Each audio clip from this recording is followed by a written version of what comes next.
Hello, and welcome to Philip Brown's Computer Networking Lab. You're watching the instructional video called Hot Standby Router Protocol Load Sharing. In the previous video, we viewed a method that would allow two networking routers to traffic network packets redundantly. In other words, if the primary router failed, the backup router could take over. Consider a network where the hot standby router protocol is used in two distributed routers to provide a redundancy network address for access layer users. Only one of the two routers can become the hot standby router protocol router. This means that the other router remains in standby mode. All the users send their network traffic to the active router. The standby router wastes time, energy, and useful bandwidth by sitting idle while waiting for the router failure to occur.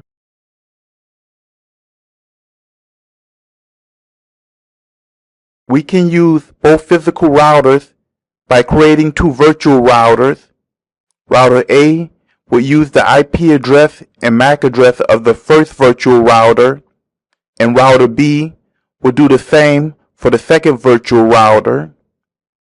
The DHCP server will give half of the computers the default gateway of 10.0.0.1 and the other half the value of 10.0.0.2, so roughly half the network traffic destined to leave the local subnet will go through router A and the other half through router B.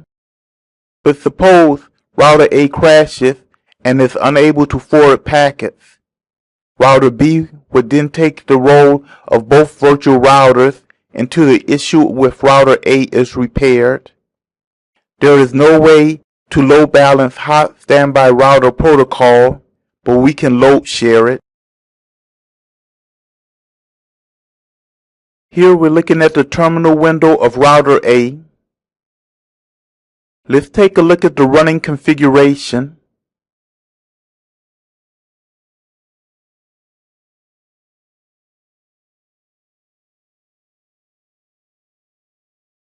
We can see that there are two groups of hot standby routing protocol configured on it.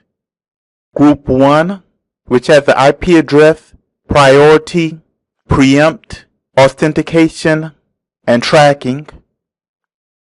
And Group 2, which also has IP address, priority, preempt, authentication, and tracking. Notice that both virtual routers have different IP addresses.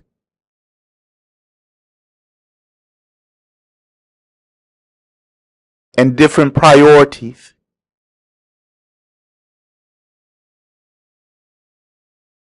Now let's look at the terminal window of router B and see what it has in this configuration.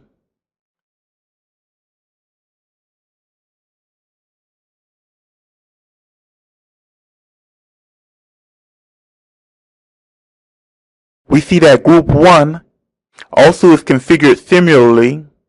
It has the same IP address as router A, but a different priority number. So by default, router A has virtual router 1 and router B has virtual router 2. Now let's go back to router A and run a show standby command to look at its configuration.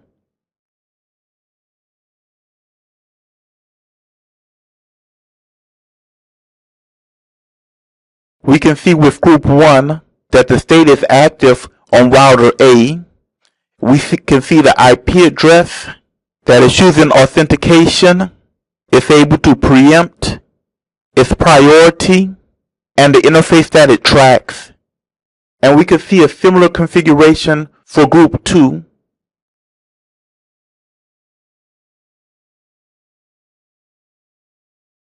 Now let's take a look at Computer 1.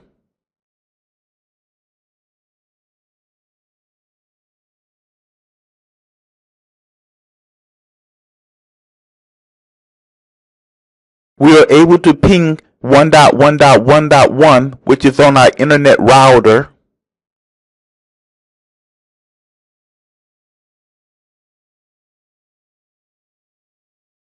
When we use the trace route, we can see that it uses router A to forward the packet.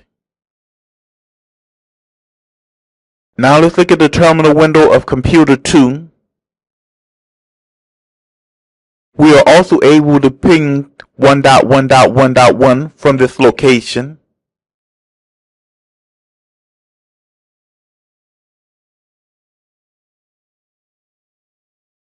And we can use traceroute to verify that it is using router B to forward the packet.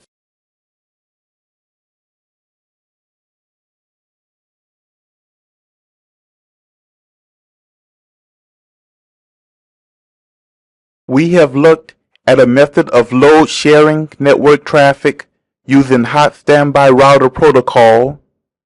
In the next video, we will look at another method for actually load balancing network traffic using GLBP, or Gateway Load Balancing Protocol. I hope this video was informative, and I thank you for viewing.